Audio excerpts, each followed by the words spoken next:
오늘은 다윗의 언약궤 안치 실패. 다윗의 언약궤 안치 실패이라는 제목으로 말씀을 상고합니다. 우리가 이제 6장에 들어서니까 다윗은 사모하는 대상이 바로 하나님인데 그 하나님을 현장에서 볼 수 있는 그 하나의 그 하나님이 주신 실물이 있어요. 그게 바로 이제 언약궤라는 겁니다.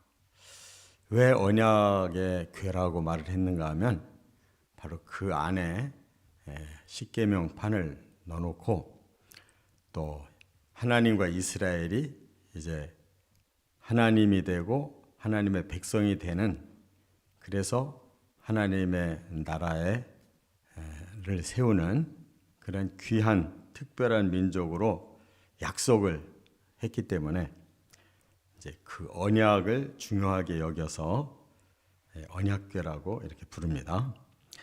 그래서 성경에서 언약궤라고 하는 단어가 44번이 나오는데 이제 다른 표현이 오늘 본문에는 하나님의 궤 그랬어요.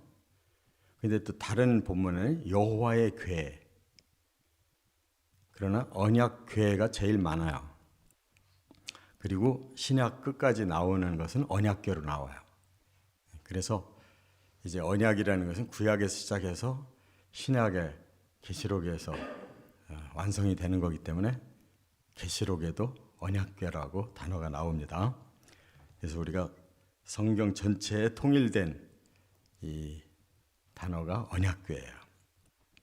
자, 그런데 이 언약궤가 지금 어디 있느냐 하면 여기 두 가지 단어가 나오거든요. 바알레 유다라는 단어가 나오고 또 하나는 기럇 여아림이라는 단어가 나와요. 같은 곳인데 이름이 이제 서로 다른 거죠. 본래 언약궤는 이제 시내산에서 하나님이 법대로 만들어라 그래서 이제 모세가 명령해서 언약궤가 만들어졌고 그 언약궤를 메고 출발한 거예요. 그래서 결국은 이제 요단강까지 언약궤가 앞장서서 건너갔기 때문에 처음에는 길갈에다가 모셨다가 나중에 한 곳을 하나님이 지정해 주셨어요. 거기가 실로예요. 그러니까 길갈은 이제 요단강 건너서 바로 있는 거고 실로는 이제 중간 지역, 이 가나안 땅의 동서로 보면 중앙 지역에다가 한가운데다가 모신 거란 말이에요. 그런데 이 실로에 있던 언약궤가 그 블레셋에게 뺏겨요. 왜냐하면 바로 엘리 제사장의 아들들이 전쟁터에 그거 메고 나가 버렸어요. 여호와가 도와주시면 이길 거다. 근데 오히려 여호와의 궤를 뺏겨 버렸단 말이에요. 그런데 블레셋의 그 이방 다곤 신전에다가 보관을 했더니 그냥 계속 신전이 환란이 일어나서 못 견디는 거예요. 이곳저곳으로 옮겼다가 최후에 안 되니까 이거 돌려주자, 이스라엘 사람들에게 돌려주자 해서 마지막 있었던 곳이 바로 기럇 여아림이라는 곳인데 여기에 20년간 있었다는 거예요. 그러니까 사울 시대에 언약궤를 찾을 생각을 못한 거죠. 맨날 다윗만 죽이려고 하다 보니까 정말 하나님을 모시는 마음이 없는 거예요, 사울이.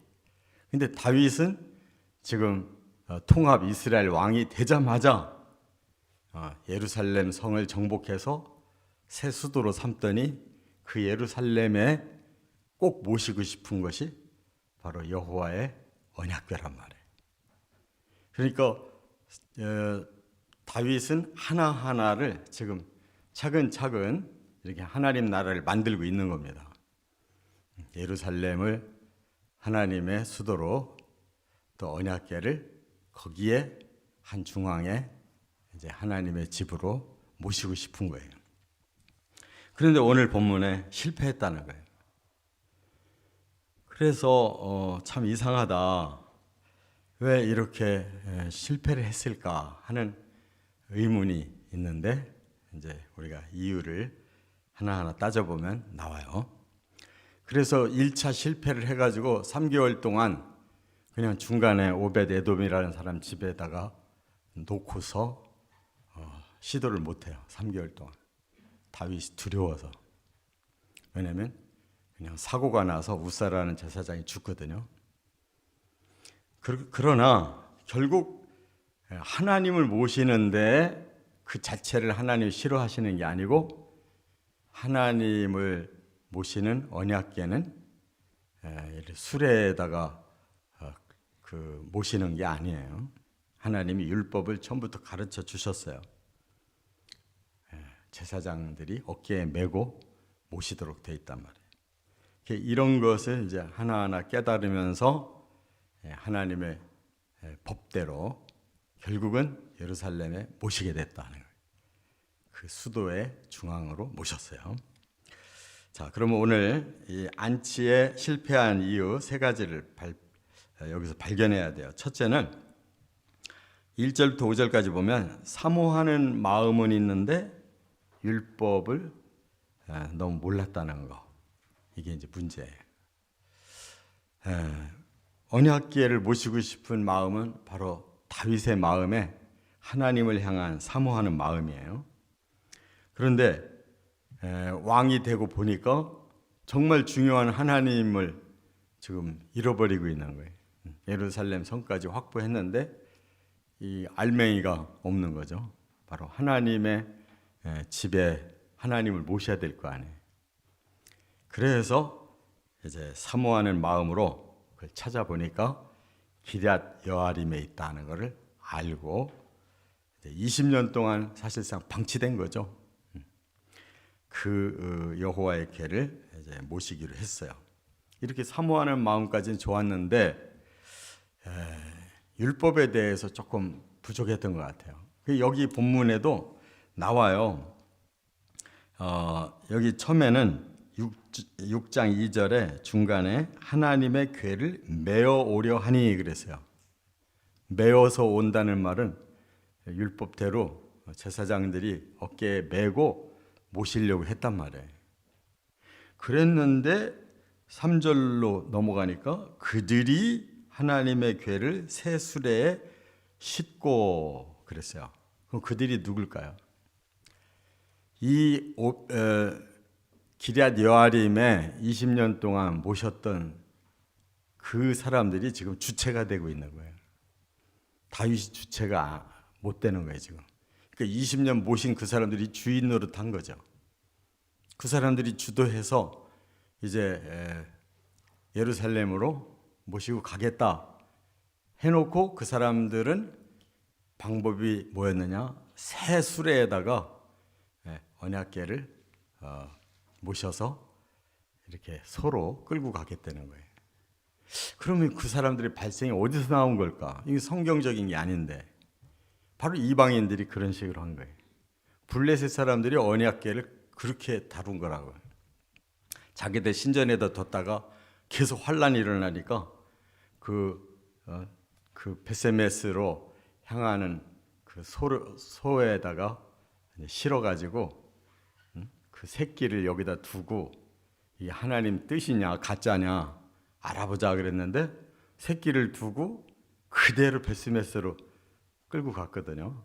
그걸 보고 이제 이거는 하나님 뜻이 맞구나. 그래서 그 사람들이 자기 나라에서 떠나 보냈단 말이에요. 그러니까 그거를 보고 모셨던 사람들이니까 결국은 성경을 찾아보고 어깨 멜 그런 방법을 다윗은 알았던 것 같은데 그 사람들이 주체를 해가지고 결국 수레에다가 모셔서 이제 서로 끌고 갔단 말이에요. 그런데 문제는 뭐냐? 하나님의 방법이 아닐 때는 하나님은 오히려 복이 저주가 되는 거예요. 화가 되는 거예요. 우리가 신앙생활 하는데 우리 나름대로는 정성을 다하고 우리가 뭐 성전도 막 기가 막히게 좀 줘보자. 그냥 많은 사람들이 막 예배 드릴 수 있도록 우리가 사람들한테 막 그냥 전도만이 아니라 막 초청잔치라도 해서 불러 모으자. 이제 그래서 많은 교인이 그 교회를 다닌다면 뭐 만족하잖아요. 근데 하나님 방식은 그런 것이 아니라는 거예요. 하나님의 법대로예요. 그 법이라는 거는 그냥 뭐 이랬다 저랬다 사람들이 바꾸는 왔다 갔다 하는 법이 아니고 딱 한 가지밖에 없는 거예요. 진리대로. 하나님의 그 진리는 바로 구약에 하나님을 이렇게 모시라라고 정해준 율법이란 말이에요. 그래서 제사장들을 특별히 그들을 특별한 존재로 하나님이 인정해서 똑같은 사람이지만 제사장이 매면 하나님이 그걸 받아들이시고 다른 자들이 하는 것은 용납 안 한다는 거예요. 그렇기 때문에 아무리 뭐 새 수레에다가 뭐 짐승들이 끌고 막 더 거창하게 갔다고 해서 하나님 걸 원한 게 아니라 그 말이에요. 그래서 출애굽기 25장에도 민수기 30장에도 계속 이 얘기는 나와요. 하나님의 그 성소에 모셔졌던 모든 언약궤뿐만 아니라 다른 기구들까지도 다 이렇게 제사장들이 메고 갈 수 있도록 이렇게 했다 그 말이에요. 그러니까 우리가 세상 방법을 통해서 교회를 더 세워가자 하는 것은 별로 좋은 방법이 아닌 거예요. 하나님은 그 사람의 머릿수나 아니면 그 예배드리는 그 장소가 얼만큼 크고 풍요로우냐를 보는 게 아니에요. 그 속에 하나님을 진정으로 경외하고 하나님 뜻대로 살고자 하는 그런 성도가 얼마나 있느냐가 중요한 거예요. 두 번째, 6절과 7절에 또 하나의 이제 문제가 뭐냐? 우사의 책임감은 좋은데 그가 잘못 만져가지고 죽었다는 거예요. 그러니까 20년 모신 그 우사도 상당히 공로가 있는 사람이잖아요. 아니 그런데 좀 잘못했다고 그냥 그 자리에서 즉사를 해버렸단 말이에요. 그것도 우사가 뭐 함부로 한 게 아니에요. 소가 막 그냥 흥분하는 바람에 이 괴가 막 넘어지려고 하니까 우사가 그걸 보호하려고 만져서 바로 세우려고 한 거란 말이에요. 그 뭐 의도가 하나님을 뭐 무시하거나 그럴 생각 없는데 하나님이 직사를 시켰어요. 그러니까 우사는 충분히 자기 책임이니까 그것이 잘못되면 안 된다는 생각으로 만졌는데 하나님께 죽였어요. 하나님께 죽이셨어요. 왜? 민수기 4장 15절에 분명히 하나님이 기록을 해놓으셨어요. 누구든지 함부로 만지는 자는 죽는다. 그렇기 때문에 그들이 20년을 모셨고 그렇게 많은 공로가 있다 할지라도 하나님의 진리대로 행하지 않은 것은 하나님께 영광이 안 됐다는 뜻이에요. 그리고 또 일벌백계로 앞으로도 계속 언약궤를 이제 모시고 살 사람들에게 경고를 준 거라고. 우사가 이렇게 대표가 돼서 그 책임을 지게 됐어요. 이처럼 하나님의 마음을 우리가 깨달아야 돼요. 어떻게 보면 인간적인 생각으로 보면 하나님 너무하지 않습니까? 그거 좀 봐주고 좀 잘못되면 다음부터 이렇게 제대로 해라 이래도 되는데 하나님은 그렇게 타협이 없습니까? 그럴 수 있잖아요. 우리가 그런 식으로 자꾸 하나님 믿는다고. 우리 식으로 하나님 끌어들이려고 그래. 근데 하나님 절대 그렇게 하나님의 뜻을 꺾지 않으셔요. 왜냐하면 진리이기 때문에. 결국은 사람이 진리를 따라가야지 사람들이 진리를 만들어가면 안 된다 이거예요. 그래서 정성과 책임감은 좋았지만 그 결과가 불의하고 악하고 또 불경건한 거기 때문에 하나님은 그걸 용납하지 않았다 하는 말씀이에요. 그래서 우리가 사도 바울이 말한 대로 두렵고 떨림으로 구원을 받아가야지, 그냥 뭐 하나님이 우리를 구원해 주셨다, 그 다음은 사는 건 우리 마음대로 살아도 된다, 아니라 구원을 완성시키기 위해서는 두렵고 떨리는 마음으로 그 구원을 우리가 이루어가야 된다. 하나님 뜻대로 해야 된다는 거예요. 세 번째, 8절부터 11절에 보면 이제 다윗에게 문제가 있는 거예요. 다윗이 두려워하고 후에 3개월 후에 깨달았다는 거예요. 그래서 다윗의 그 처음 마음, 아주 막 3만 명을 사람들을 모아가지고 막 대대적인 축제를 하려고 했던 마음이 그냥 두려움으로 싹 그냥 끝장내 버렸다고요. 그리고는 이제 3개월 동안 계속 심사숙고했겠죠. 그리고 이제 제사장들 불러서 어떻게 해야 되냐라고 구체적으로 물어봤겠죠. 그러니까 이제 에프엠으로 돌아간 거예요. 율법으로 돌아가서 결국 그렇게 율법의 방법대로 하니까 3개월 후에 안치를 다시 할 수 있었다, 그 말입니다. 그래서 여기 다윗이 그 웃사가 죽은 거기를 이름을 붙였어요. 베레스 웃사다 그랬어요. 여기 웃사는 바로 웃사라는 사람 이름이고 베레스라는 말은 치셨다는 뜻이에요. 베레스, 웃사를 쳐서 죽였다. 그것은 굉장히 큰 다윗에게는 쇼크가 된 거예요. 그 대신 3개월 후에 깨달은 그에게는 우리는 절대적으로 하나님의 뜻대로 살아야 된다. 아무리 우리가 하나님을 위한 사모하는 마음이나 경외심이나 정성이나 그 모든 것들이 대단해 보여도 그것이 하나님의 뜻 아니다. 하나님이 원하시는 대로 우리가 순종하는 것이 그것이 중요한 신앙의 원리다라는 것을 발견해가지고 그 다음에 3개월 후에 완벽하게 순종을 해요.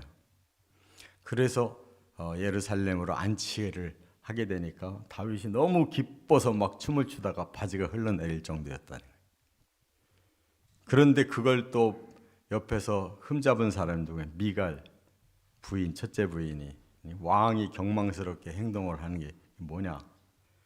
그건 경망스러운 행동이 아니라 하나님 앞에서 너무 큰 기쁨과 감사와 하나님을 찬양하는 그런 마음으로 바지가 흘러내린 거란 말이에요. 하나님이 중심을 보시는데 그거 탓하시겠나요?